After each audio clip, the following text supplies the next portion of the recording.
Oh, man. Give me some lights. Hey, everybody. If you can see us and you can hear us, please drop into the chat and say we can finally see you and hear you. It is Mike Rizzo. I'm here. We're going to get started really, really fast. And I apologize if there were all these delays. There's some technical glitches. So that is the issue that we faced. We're going to go ahead and get started. Nadia, thank you so much for your patience. Ryan, thank you for your patience. Technical glitches. We've all been in marketing house for a long time. I promise you, we were just sitting here and refreshing and nothing was working for our wonderful speakers, and now it did. So here we go. I'm going to drop off. Sorry. We empathize. Have a great session. I'll see you on the other side. Thank you, Mike, so much. Hi, everyone. So sorry we ran into a snag, but what that means is that we will have to talk fast right now.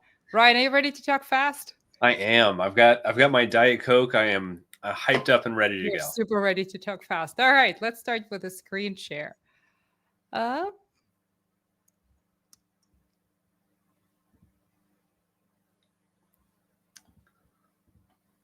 right.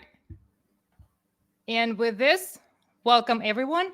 This is a webinar on the recent report that CaliberMind released on the State of Marketing Attribution.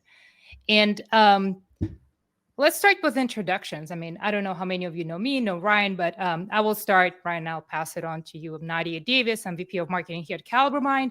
But my claim to fame in marketing does not come from CaliberMind. I've been a marketer way before I joined CaliberMind. I've been a user of CaliberMind, and I've always been on the measurement side of things, tech, numbers, reporting, justifying how the monies that get invested with marketing is used in a trusted manner. So I was excited to conduct the research that we're here to present.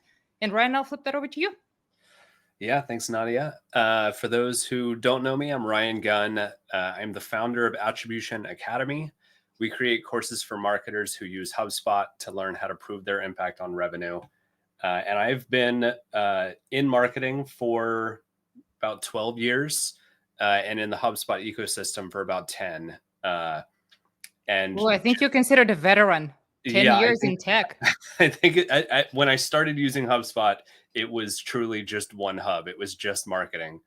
But I've kind of worked on all sides of it. I've been on the app side. I've worked at several solutions partners, and now I'm working on courses.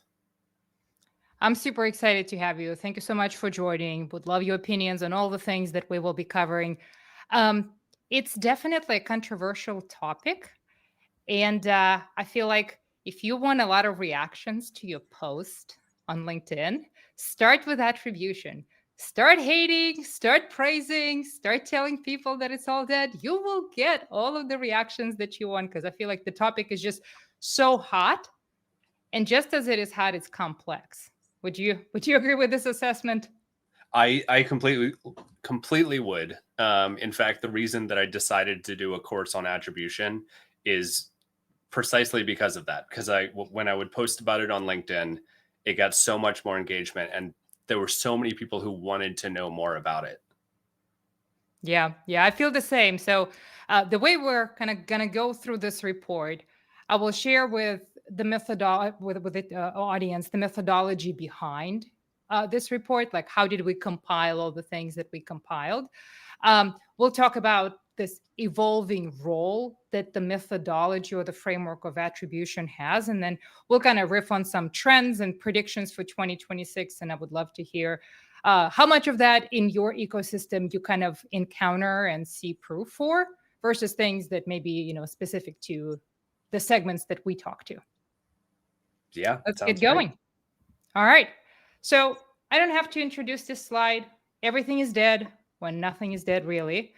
But when I first saw this slide, this was at a Pavilion event. This was the CMO conference here in Atlanta. I saw the slide and it was Infuse who were presenting it. And, I added some other things that are dead to that slide. It got me thinking, do we as marketing professionals truly wholeheartedly believe that all these things that have been our toolbox for so long are truly dead? Or is it because the change and the complexity of everything that we're dealing with is moving so fast that we maybe fail to measure things, we fail to exercise the frameworks that we used to know how they work, and we don't anymore. And maybe we just don't have the skills to deal with all the technology and the data. So what easier way to tell your boss that whatever you tried didn't work? To say, hey, it's dead. It's not me, it's dead, right? So every time I see one of these things on LinkedIn, I just chuckle because it reminds me of the slide and others kind of feeling the same sentiment. Is anything dead in your world? I saw a LinkedIn post today that said, "Is dead is dead." I think it's been overdone to the point that it really doesn't mean anything anymore. If someone says something's dead, none of it's really dead. It's just how we use it is changing. For sure. So as of recently, I lead the Atlanta chapter of Marketing Ops, and one of the upcoming events that we're gonna do, like we were brainstorming the topics, right? And I don't know if you guys know this or not, but Norcross, which is one of the suburbs of Atlanta, was the place where they were filming Walking Dead. So I'm like, all of these things, we're going to talk about them all because this is the land of Walking Dead. We're going to revive all these things, right? And I feel like attribution is one of those. So is it dead? I mean, from what we have found out, it's live, it's thriving, it's doing just fine. You just got to know what you're working with. And, this kind of concept of using a periodic table, for those of you who are curious, came from the notion that there are so many different marketing metrics that all of us talk about. As a matter of fact, there was a research done by American Association of Advertisers, National Association of Advertisers. And what they did, they have a CMO practice. They went to 120 marketing leaders, VPs, SVPs, CMOs, and they said, what are the most important marketing metrics that you track? So out of 120 people, they got 98 different responses. And the question is, what is the most important, right?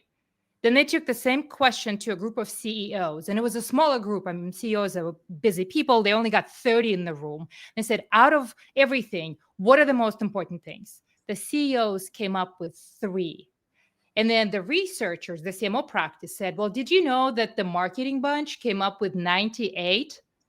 The CMOs were mad. They were like really bad. Like they're wasting our time. And, the reasons why that is so, but to us, as we were thinking about all of these conversations that we've had, all of the podcasts that we've listened to, all the other reports that we kind of examined, this notion of there's so much stuff out there that marketing touches, because we're dealing with very, high level data, with very, thin data, very top of funnel data. Different platforms measure different things, and how to boil them down into something that's meaningful, that's difficult. Not everybody can do that. Everybody can say it's all dead, right? But for us, it was grouping those things into buckets. And when I was in middle school, one of the hardest classes for me, and I'm kind of the STEM math mind, was chemistry. I cheated on a chemistry test in 8th grade, and I was like so ashamed of it because I didn't cheat, but this one I cheated because I couldn't remember valency of different things in the periodic table. So like, what better way to combine the complexity within one view? And I'm curious, Ryan, if you run into this notion of things are so complex, people give up and just walk away and start looking for the next silver bullet. Yeah, absolutely. I think one of the things that contributes to this is so much of what marketing does is kind of untrackable and nebulous, especially top of funnel stuff. If we're talking about brand and awareness type campaigns, you can't really do a lot in terms of tying that directly to revenue. So we have to come up with all these other ways of measuring it to give us indicators of whether or not it's successful. And ultimately, I think the reason that CEOs came up with 3 and marketers came up with 98 or however many it was, is that those metrics really only matter to marketers. It doesn't matter to leadership. It's not speaking the same language as sales and finance and the executive team. And that's very true. That's actually one of the findings within the report. And then there's the data complexity, the ever unfolding, ever evolving data complexity, right? There was another study that I looked at, and I forget the source, so somebody's going to fact check me and tell me that I named the wrong source, but it's out there. And what it said is that 9 out of 10 marketers come from majors outside of math, statistics, economics, data science, like all of those very data-driven majors in college, right? I mean, a lot of marketers come from comms and product marketing and brand, and sometimes even demand gen that kind of sides more on the campaign side, like creative and all the things that we do to make sure we elicit a reaction out of our crowds, the engagement that we want, right? Which is very different from the data-driven people that build this foundation that is the foundation of attribution as such. But let's kind of get going. We will come back to this map, and there's a link in the chat to the report itself. So if you guys want to get a PDF, I promise you it's not gated. Gating is dead. That's the one thing that is dead. But again, the year was kind of earmarked with economic uncertainty. English majors, there we go. English majors, yeah. The year was marked with economic uncertainty. That's something that I heard in January, I heard in February, I heard in March as we started the research, right? AI is part of that because people were not sure how are things going to move. The headcount questions came up. The efficiency of legacy channels came up. Everybody started kind of backpedaling and going into the reactionary mode. Let's just do the things that we know. This notion of brand being the last mode came up a lot of times. And of course, brand is important. I would never say that it's not, but it's one of those kind of safe harbors that people know how to do. And not that much change took place on the brand side of the house as it did on the data and kind of the channel side of the house. And then, the sales cycles got even longer because when there's uncertainty, there's the default status of doing nothing. People are trying to sell you something you don't buy because you're uncertain. And more people have to get involved because when you're uncertain, the buying group grows because you have to get the opinion of this person and the opinion of this person, because nobody gets fired for buying IBM. But most companies are not selling IBM. They're not IBM either. I don't know if that's something that you can speak to, Ryan, as well, like this kind of complexity of the buying cycle that just keeps growing in perpetuity. Yeah, we've got a slide later on that kind of shows what the customer journey looks like now. And it's just so much more complex than it used to be. I think that when kind of the digital revolution and inbound started to be a thing, everyone thought, wow, everything's going to be so trackable. We're going to know every single step in the customer journey when people buy stuff primarily online. And that has not been the case. I mean, we've got like cookies are going away. That type of data is being harder to come by. And there's so much stuff like AI chats and organic social that are such a huge part of the buying process, but we don't have visibility into. For sure. And I feel like all of that contributes to this bigger question of what's working at the end of the day. How can there's like this debate everywhere that we heard, from people that I interviewed. I mean, I have a fantastic network, amazing, super smart people that were willing to talk to me. The debate on LinkedIn, marketing should not be measured the way finance measures everything against the budget. You should not be proving your ROI because other teams are not proving the ROI. CS is not proving ROI. Sales is not proving ROI. Why should marketing do that?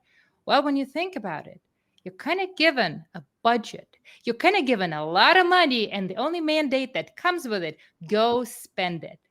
When you invest in your retirement accounts, when you invest in whatever are the stocks and bonds that you hold, the financial institution always gives you the rate of return. So when investors invest in our companies, when the board gives marketing the money, it's like they expect something. So the notion of like, well, they're just unfair. We should all focus on brand and engagement. Like, sure, it's unfair, but I'm sorry, that's kind of the job that you signed up for and you have to do because you're given someone else's money to invest, in the best way, in a responsible way. And I feel like this notion of the fact that you have to report on that investment every quarter, QBRs, Everybody loves QBRs, right? Like that makes it so much more difficult. And that was the notion of like why people are looking at attribution, why people are still using attribution with, flying colors, because they have to report on things and how they're performing by the quarter. So marketing lives and dies by the quarter. And here's your slide. Since you mentioned it already, the complexity of the buying journey and the fact that it's never linear. Nobody looks at one thing and then goes and buys something. I would love your comment on this. This was VP of marketing for WP Engine. I think she was at MailChimp before.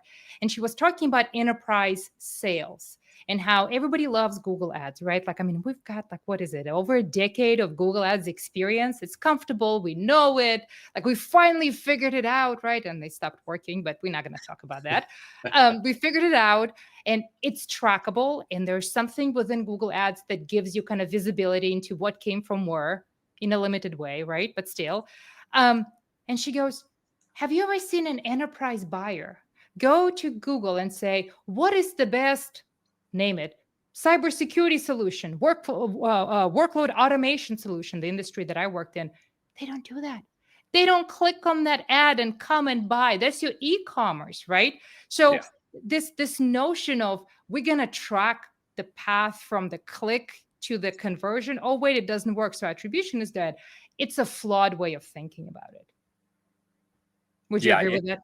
I totally would. It's the kind of myth of a linear journey does persist, and I think it is amplified by our technology. Like if you look at within HubSpot, the contact lifecycle stages, which are like kind of a holy grail of reporting within HubSpot, they only let you move forward. If you want to move someone backwards, you have to kind of jump through hoops and it messes up your reporting. So that is indicating that there is a linear journey that happens when really people are kind of like bouncing around all over the place before they actually get to being a customer. But it's much, much harder to report on that type of customer journey. Well, that and the fact that any self-respecting marketer would have at least probably 10 channels that they invest in, right? Somehow we're like so focused on the 3 that give us data, right? And because we just cannot collect or are not equipped to collect data from other channels. And the fact that you got, I think on average, when we were doing a survey, it's 15 to 17 tech tools that you have all doing something. There's some kind of engagement that's happening within that tool, whether it's sales outreach, whether it's customer engagement within the platform for the kind of the technology providers. Nobody ever tries to bring it all together in a kind of a holistic way with the data foundation that's in place, because that's just complex. That's not what we do. We are here to report in the system. In those systems, I call them eyes of Mordor. They can only see what the eye of Mordor can see, what the watchtower can see, right? If you start looking at 2 or 3 or 5, eventually you're going to run out of the kind of the area of the eye of Mordor. And then, the notion would be like, I cannot report on this. I cannot translate this engagement to revenue. And that's kind of the crux of the issue. The finance expects for you to talk to them in the units of measure that business cares about. What do they give you for the budget? They give you dollars. They want to know how those dollars are performing, right? And you're showing up and saying, well, if we did not run this campaign, we would have increased our or like this campaign performing. It's great, but it's not for your leadership. The only way you can, methodology-wise, again, like nobody's talking about crystal ball things being 100%, but the only methodology that exists within the world of business to translate engagement to revenue with all the flaws that methodologies in general have, is kind of attribution. Yeah, I think that marketing is caught in a weird place, kind of between what sales does and what other internal departments do. Like if you think of your people ops, it's like nobody is looking at the ROI of people ops, and sales has it easy because they're directly dealing with revenue. Everything they do ties immediately to a dollar.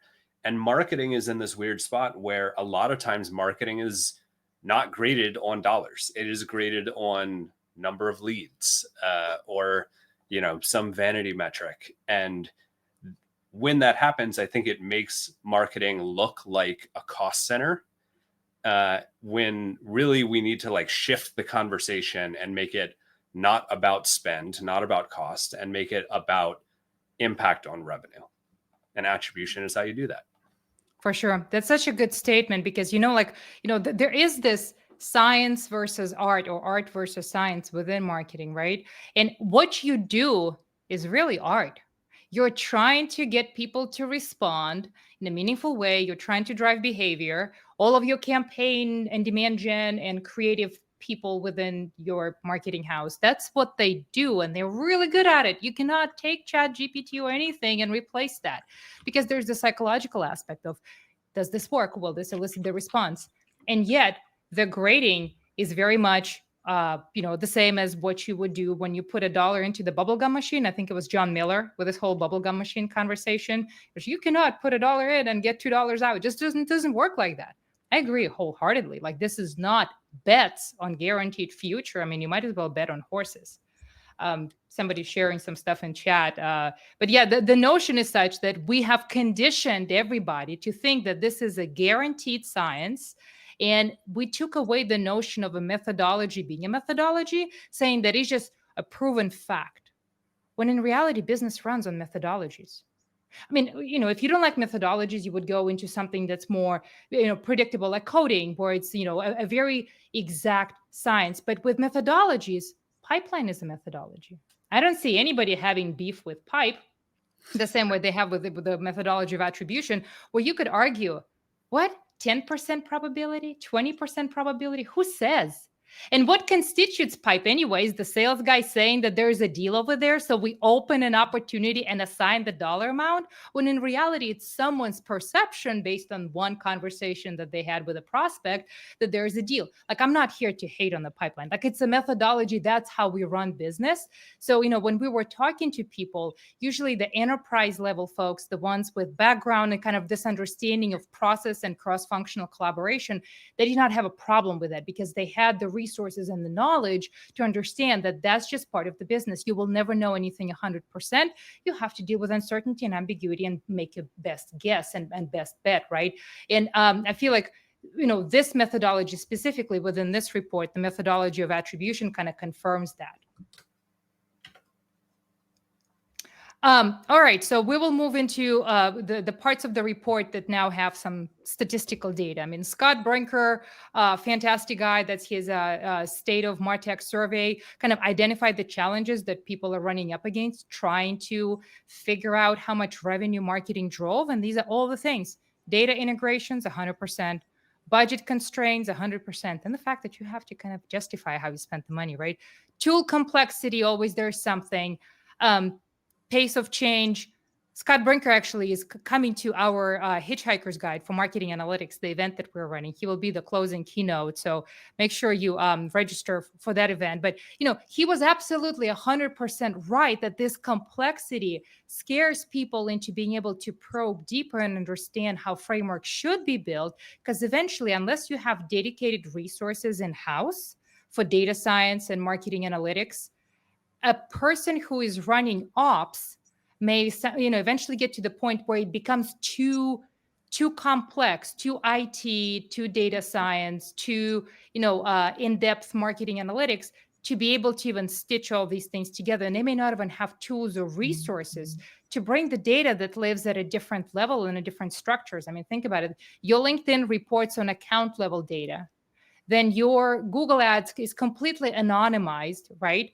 Then your ABM platform does account stuff, but your CRM and your map, it's all people systems. So just being able to connect all of those dots, that becomes the challenge, and that's the complexity that he speaks to.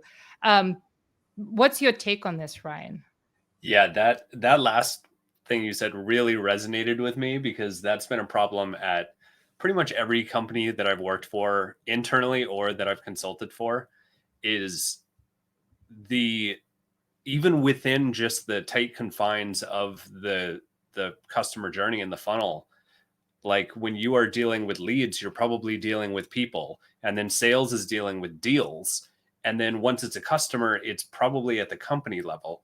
So rectifying all of those things into a single report and having a clean funnel and clean conversion rates can be really difficult. And we're just talking about the CRM there. Once you layer on the other tools, you're talking just like exponential complexity. And if those things aren't talking to each other, then how could you Which in most cases they're not, right? Right, exactly. Like how do you possibly understand the customer journey or report on what's working? And I feel like that's the very essence of the whole concept of data engineering and having a data warehouse of sorts, even though, there are additional steps that you have to take from there, which not every organization is equipped to have, or not everybody has access to what's in there. So there are multiple kind of layers of why you cannot have access to it, or, are a challenge to get access to the data that you need.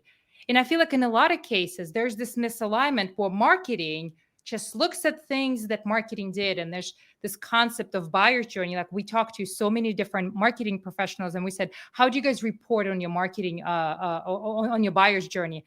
And they gave me the kind of the description of the image on the left. Said, oh, we just put together, I did that in my previous role when I led revenue marketing operations. We did anatomy of a buyer. So essentially that's like once the deal closes, we manually put together the slide where we map all the touch points, say, look, this company came to the website. And then we hit them up with our ads in the ABM platform. And you just manually pulling dates and gruesome exercise. Hopefully not a whole lot of deals are getting closed at a time, but otherwise you're in trouble. Then you had some campaign membership on Salesforce, like, oh, they came onto a webinar, right? Then you had some social stuff that hopefully LinkedIn picked up and you had, some engagement. Then some emails were sent and marketing's like, this is the baby. We have delivered the baby. And the sales team and the BDRs, they look at it and like, well, I called them 5 times. I had conversations with them. I also met them at an event and I waited for this guy. This is a true story, by the bathroom. And I shook his hand when he was out and I introduced myself. That was not a touch point in the CRM, but it's like 2 completely different worlds where you have the anecdotal data from sales. Not everything gets reported because, they were engaging people face to face a lot of times. And you have this very trackable, very greenhouse kind of controlled environment marketing side of the house. And you're trying to report on one and you don't get the credibility because the sales side feels like they brought the meat home, right? And they did not get credit. And this is not about assigning credit, but it's just kind of showing the dichotomy of the 2 worlds. And that's where things fall apart. And you cannot drive this notion of marketing drove X revenue when you exclude the sales side of the house from the conversation. But tools cannot bring the 2 together. And that's another challenge. Yeah, I think that at its worst, attribution creates more confusion and it does exactly what you're talking about. It drives marketing sales apart because they start competing for that credit when really like they should be on the same page. Everybody should be on the same team driving towards that dollar goal, increasing revenue. Absolutely. And, as an alternative, of course, other things came up and switching our attention became super easy. So there's media mix modeling. So, hey, this doesn't work. Come to this one. After this, we will look at incrementality. And I feel like these are very, very important frameworks that help answer other marketing questions. But I think what we need to be mindful of and what we found out when we were talking to different people is that these are different tools for different things. So for example, when attribution answers the question of how much value did marketing drive, and you can report on that quarterly, right? And everybody understands it's a framework. Nobody holds your feet to the fire to be 100%, down to the science. Was it truly so? I mean, it has to be set up in a way that makes sense for your go-to market and your business, right? But media mix modeling is like this 30,000 foot view into how are you distributing your budget between different channels. You have to have good data. You have to have enough data, 2 years worth of data is what I've heard. And then the notion that we heard from some people, for example, I was interviewing this head of analytics at a large financial institution. She came from B2C and MMM was her go-to. So she came to this a large financial institution and she wanted to implement MMM to track value that marketing is bringing. She hired Deloitte. They looked at their entire kind of go-to market and they said, okay, so it looks like you're going after 1,700 accounts. That's the ecosystem of all things. And you're starting today. You do not have the runway to meaningfully even measure MMM, nor do you have the historical data to do anything with it. And with the historical data, that's an interesting thing, because if you report on weather trends, you have lots of observation periods for historical data, right? If you report on anything else that has been there for a long time. But if you report on anything in B2B, I mean, our channel mix changes. Like, look at what AI did. Yeah. It's like all of your historical stuff is out of the window because today everything is different, right? So she said that, actually Deloitte told her that in her case, the B2B kind of limited number of accounts, media mix modeling was not the right choice, but it would be if she wanted to understand how different channels within her budget are working. And I remember I was in my grad program, and we did the simulation exercise. That was one of the capstone projects, where within the software, you were playing an ecosystem of manufacturers for vehicles, and you had to figure out your strategy. And every week when you log in, it was a different quarter, and you had to distribute your allocations for finance, for marketing, for production, and figure out your strategy. Are you the cost leader? Are you the low end or the high end type of manufacturer? And every team would have 4 people, so you had finance, product, marketing, and then a strategy, right? And the way I gamed the system, because we had 12 weeks and it was 12 quarters of observations, right? And it gave me the statistical kind of a sample size. I used regression analysis, and that's what MMM is. It's multilinear regression analysis that you use to compile all of the observations and figure out which one influences something else. So even though, in this case, and in my case, it was very limited observation set, but it helped us win this game. But again, this was over a period of 12 quarters. So relate that into years, and we had a very small observation size, right? I don't know if you run into this incrementality or MMM or MTA conversation a lot. Yeah, MMM specifically is one that's come up a lot recently for me. And I remember when I first heard about it, I was like, oh, this is going to save marketing, because it can show the impact of brand and awareness plays in a way that, multi-touch attribution cannot. Just because it's not relying on touch points. It's relying on, like you said, budget allocation. But the fact that the company you were talking about had to hire Deloitte to tell them anything tells you what you need to know. Like, this is so much more complex. You need tons of historical data, not just internal data. Like, you can factor in competitor activity, seasonality, economic fluctuations. It's like truly so much needs to go into it to make it accurate. And then you need a whole data team to analyze all of it. And most companies just either don't have those resources, or, like you said, they're in B2B and algorithms and other things change so frequently that the historical data is not accurate now. It doesn't paint an accurate picture of how things actually work today.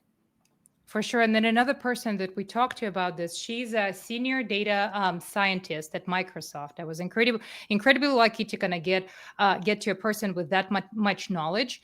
And she was talking about what they do at Microsoft to help their marketing teams figure out how campaigns are working, right? I'm not talking about everybody having the resources that Microsoft has. I mean, wouldn't that be nice, right? All of those analysts at your disposal. But she specifically said that in MMM's case, fantastic methodology, but it kind of started being popular in the 60s and the 70s when you had billboards and you had all these other madman days forms of marketing that you just had to figure out, are they moving the needle at all or not? But right now, Microsoft is not using MMM. They're actually using multi-touch attribution, but with a complex Markov chain model. And that's something that report mentions, where you remove the noise, which should not get credit for all these touch points, right? You only look at things that matter to you. And would it be everything? 100% not. But how do you feel about having uncertainty? How do you feel about having ambiguity? Because ultimately, that's what the nature of doing business is. Like, nobody knows anything 100%. You just try to make the best chess move that's next and decide from there. And I feel like incrementality is another one of those fields that people sometimes get confused about. And I love incrementality because it's the experimental nature of how can I find out the nugget of wisdom amongst all of this stuff, right? And I was talking to someone recently, a competitor of DocuSign, and they were using a method which essentially amounts to incrementality, media regression, what they called it. And what they were doing, they were stripping certain campaigns from what they were running in Google Ads to understand, once they stripped that campaign, did anything change on the other side?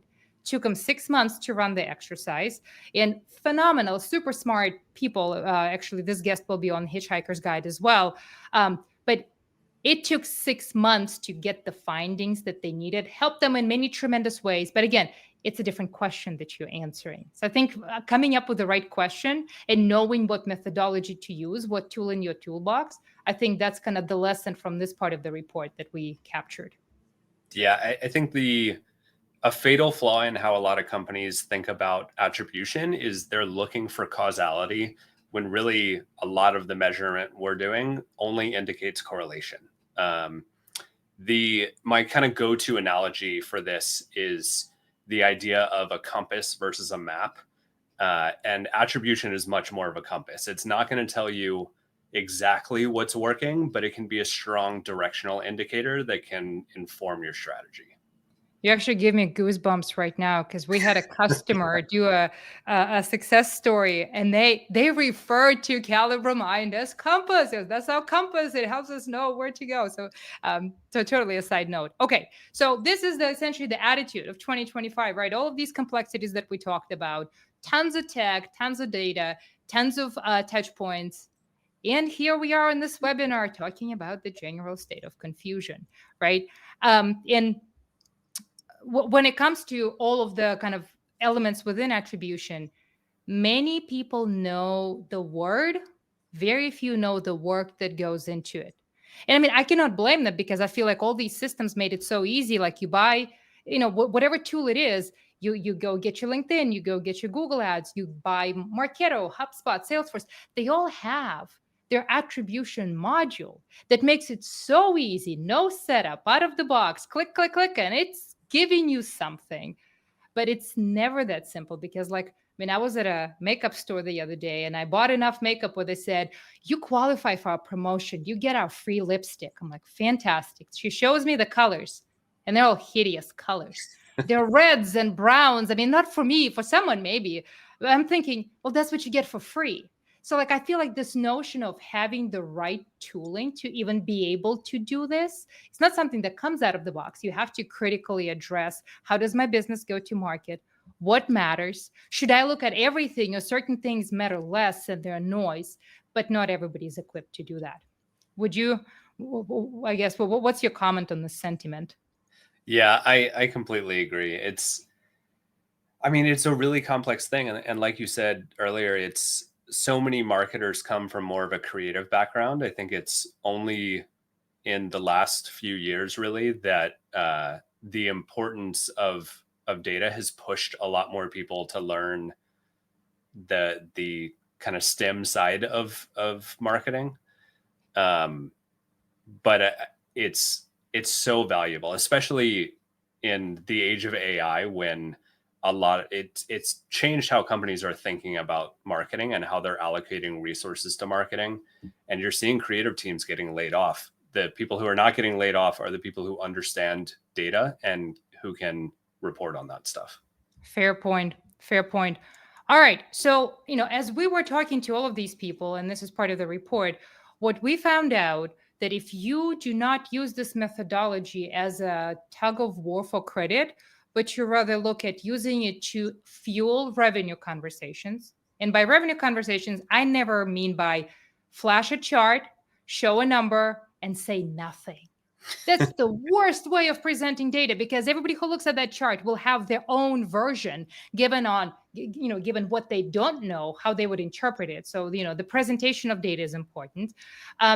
If you tell the story that is accompanied by a chart, and you explain people the limitations, kind of the framework, in a way that they can relate to, So don't go overly scientific into this is worth this and this is worth that. You're going to lose everyone and then it's going to start a debate. But you have to be able to tell a good story. Then sales and finance kind of understand that that conversation has merit. And then whenever we kind of saw this situation, somebody shared, this was somebody from our customer pool, where they said they had a scenario where the head of marketing came to a QBR and reported on marketing has generated $2.5 million of revenue in this quarter. We ran da. And the sales team lost everything that she said because they knew that in Salesforce, it was 1.25. Not 2.5, but 1.25. Like nobody, I shouldn't say nobody bothered to check, but it never occurred to the marketing team, who I'm sure had to work so hard to pull those numbers to make sure that everything connects. And I've seen that in ABM platforms. When you have multiple opportunities against the same account, it will keep double counting and triple counting because it sees multiple opportunities and then it sees the engagement from that account. So it attributes that engagement to each opportunity that is associated with it. So you have to still do your due diligence. And that's how you tell the story of marketing value. I don't know if you ever ran into double counting or undercounting, and it's hard, especially if you're trying to go back to the same spreadsheet and you look at your own notes and like, I don't really know. I don't really know. Did I stop over here or did I go to the next number last time? Yeah, it's tough, especially if you have separate map and CRM platforms. You really need to make sure they're extremely well integrated and that there's kind of a shared language between them. You have to be on the same page with sales about what is a lead, what is an opportunity, what's a deal. The devil is in the detail, and marketers love to hate definitions. Yes, we do. But I think this is really interesting because a lot of times you'll see marketing teams report up through sales or report through a CRO instead of, they'll have a director or VP of marketing, but not a CMO. And I think one of the reasons for that is the perception of marketing is that they don't understand the dollar side of things, and they need marketing to report up through somebody who cares about the end revenue number. And once you are able to start speaking in the language of sales and finance as a marketer, you can get more autonomy over your budget. You can get more strategic decision-making power. And that's really how you earn a seat at the table is speaking that same language. I love it. I think you cannot put a price on the business acumen, and isolating yourself in the world of what you do will never be the best, plan of action in the long term. But again, going back to having resources and having the knowledge and the talent that can use frameworks and methodologies. Like this is the chart that came from Benchmark. That's John Miller, Carrie Lou Dietrich, that group put together this huge report early in the year. And what was interesting in this report to me, like you look at different company sizes going from left to right, and these are columns, right? And you look at what attribution model they're using. Once you start going into this kind of larger enterprise, kind of upper mid-market enterprise segment, you see that 42% use multi-touch attribution, and then 73%, so it's almost like 8 out of 10, more than 7 out of 10, right, use multi-touch attribution. It shows you that these businesses have to have these cross-functional conversations, and the only proxy that they have for that is actually the methodology of multi-touch attribution, right? But you also see that they use other models within attribution. So this is never a conversation of MTA and nothing else. You have to use the right model to answer the right question. And, because you have people that are specialists within these fields, and that's what the rest of us should look up to, like how do big guys do it, and we try to imitate as best as we can, they use other models. If I am trying to break into a new market and my boss told me, hey, your job is to create, awareness in this new segment, what's important to me? First touch, because I want to know all of my efforts. Did they land anywhere? Did I, did something happen for my goal? So, it was interesting to me to see that, it kind of this theory that I started with was validated by the behaviors and best practices within large enterprises. And then when it comes to small guys, The only speculation that we had why it's 44% for multi-touch attribution, it's probably because they use the free modules that come with HubSpot, that come with Salesforce. Like, it's already there, so might as well click on it and look at it. And, I will check the box that I'm using multi-touch. Do they know the definition? That's another thing. I don't know. But I'm curious. I know we have 4 minutes left, and chances are we probably should do a follow-up for this, for the kind of rest of the material, and we'll figure that out. But maybe we could close out with like your take on this, Ryan. Yeah, I completely agree with you with the idea of you have to use multiple models, because based on the same deal or the same lead, different models are going to tell you different things about where that was sourced from. And are any of them wrong? No, they're just telling you different things about the customer journey. They're there to answer different questions. But the thing that really shocked me when I looked at this page was that multi-touch was the most prominent for those smaller sub 5 million businesses, because it makes sense. Once you get 100 million and above, you've got lots of budget. You can buy some expensive attribution software that really helps you track all of those touch points. When you're sub 5 million, you are probably doing it yourself. And one of the things you and I talked about when we first met was the idea of choosing the model or models that your team can support. And if you're under $5 million and you're building out attribution systems yourself, I think you're probably wasting some resources putting so much into multi-touch, unless, like you said, you are using some of those built-in modules. For sure. So I know we got some questions in the chat, and we're almost at the top of the hour. I think this is what I would love to do, and we'll figure out the logistics, and Ryan, we will work together with your schedule. Maybe we could do a follow-up to kind of go through the second half of the deck. I feel like we ran out of time. We stopped at the most interesting thing. Netflix does that all the time when the episode ends, and it's like, oh, the aha moment, to be right? Continued. Exactly. But Casey, Steven, Trisha, you got amazing questions. And I have a story, like a real life scenario for each one of those. I would love to share, but we're out of time. And Mr. Rizzo is here to tell us that, hey, guys, you're close to the end of this. I am here. I was off stage, backstage, so you couldn't see me. You're probably multitasking. I was making sure everything was running smooth with all the fun stuff this morning. First of all, really, really great stuff. I totally agree. We do need to continue this conversation. For those of you here, like, how does that feel? Are you down to have us maybe do another 30-minute session and like finish the rest of it? Maybe chime in on chat and let us know. But I did extend this just a few more minutes, so we have just a couple minutes of extra recording time. So in case anybody needs a moment to answer a question, or if you want to tell that story, Nadia, if we were all to refresh our page right now, it actually shows we have about 16 minutes left. So if you want fantastic. more minutes. Yeah, let's stop here. And this is to be continued, and we'll tell you all the other things that we kind of found out as we were talking to people. But I want to start with Trisha's question. She said, I've always struggled telling the story. Can you give me some examples of how you have a revenue conversation about a top of funnel LinkedIn campaign that isn't directly connected to any kind of lead form?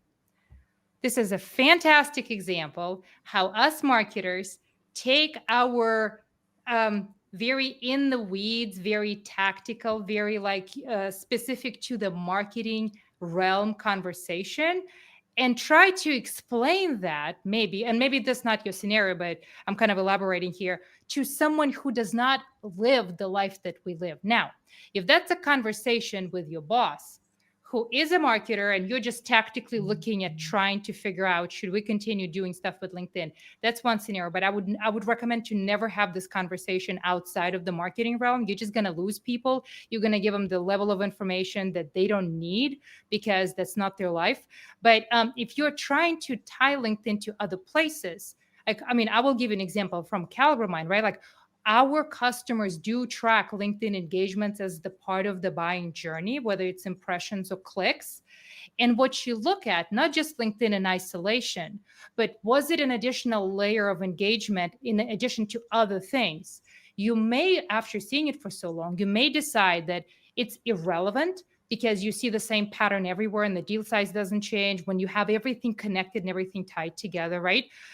Or you may say, I actually see that people that engage with us on social turn into opportunities this many days faster or slower, whatever that scenario might be. But I think with any channel specifically, you have to look at a broader holistic picture of what other things are happening. Otherwise, you run into this eye of Mordor issue that the thing can see what it can see, but you cannot tie it to anything else. And the timelines, the date stamps, in other ways, that's like the trouble there. I don't know, Ryan, if you have any comments. I do. I also love this question. And I can kind of speak from personal experience because at my last job at Aptitude 8, I was leading marketing there, but I was also in the process of kind of building my own personal brand. So one of the channels that we used for distribution was my personal LinkedIn page.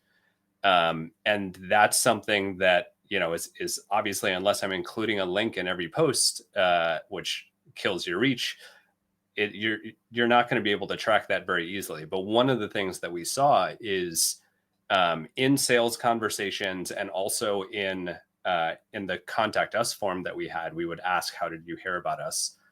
Which is a very, very common tactic. But in both of those, just speaking directly to the customers, they would say, oh, I found out about you guys because I follow Ryan on LinkedIn.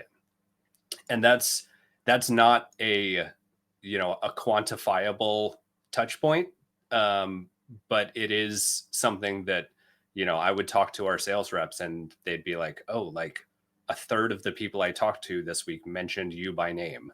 Well, hello, start trolling my LinkedIn and my network. If you see a new one, go reach out. Yeah, there you go.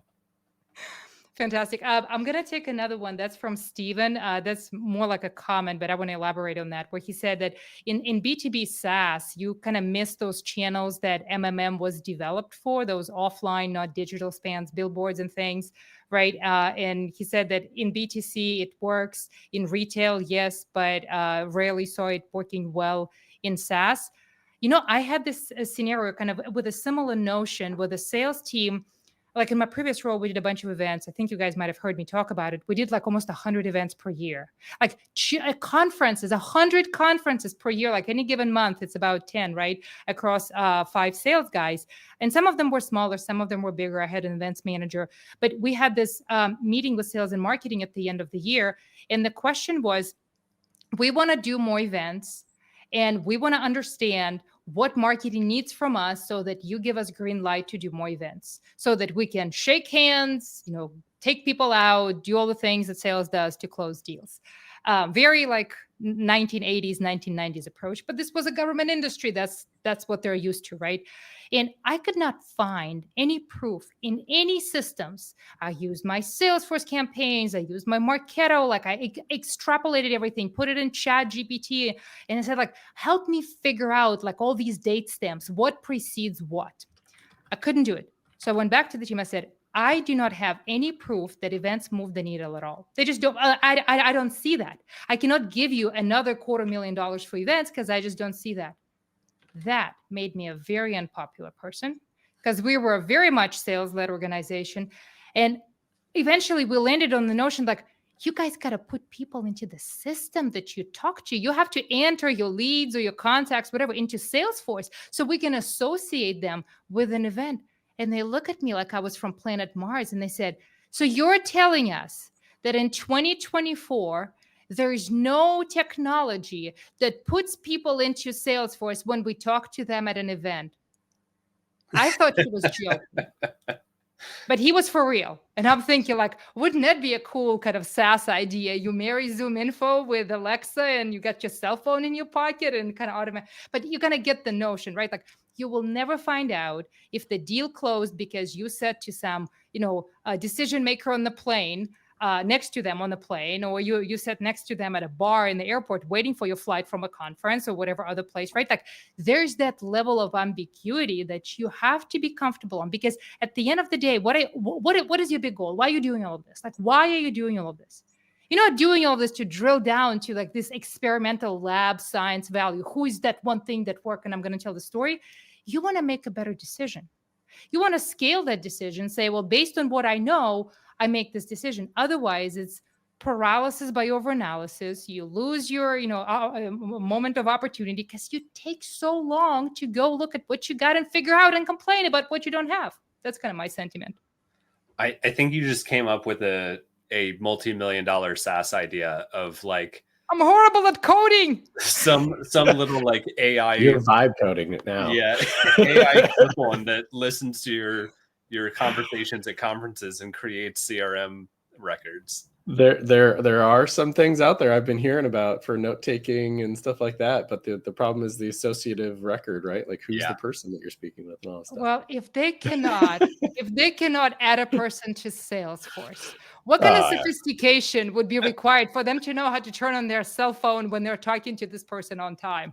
Like I hate to be skeptical, but it goes through my mind. It's all about the relationship, though, right? I don't want to. Exactly. I don't want to look at my phone while I'm talking to you, Nadia. Yeah, I'm just kidding. Exactly. Now, hey, thank you both so much for your patience today. Thank you, audience, for your patience. I think we're going to go ahead and wrap this and get you the recording, as I promised. We're going to do all the MOPS stuff and make sure we get it out. Nadia and the team will have it as well. Ryan, I really hope to do more of this with you. We don't do enough. And like many others, I did follow you on LinkedIn for a long time, so still do and love your content. Nadia, same to you, of course. And for those of you who have not had a chance to go check out either of the things that these two wonderful individuals are doing at Attribution Academy and CaliberMind, I really implore you to go check out their products, their capabilities, the services that they're providing. I hope that you got a ton of value out of it. CaliberMind will be joining us at Mopsapalooza as well. And we're going to be hosting a number of other things with them throughout the rest of the year. So keep an eye on that. If you're enjoying the research, the content, and the insights, there's plenty more to come from folks like them and other experts in our community, just like Ryan. So we really appreciate your time. And I can't thank you both enough again for sharing your expertise with us and your extended time today that I was able to extend. So I really do appreciate it. And thank you, we Mike. will get another one. Absolutely. Yeah, thanks, Mike. Looking forward to the next one. All right. Yep. Well, have a good one, everybody. And we will hopefully see you at Mopsapalooza, if not on the next webinar. Bye. Thank you.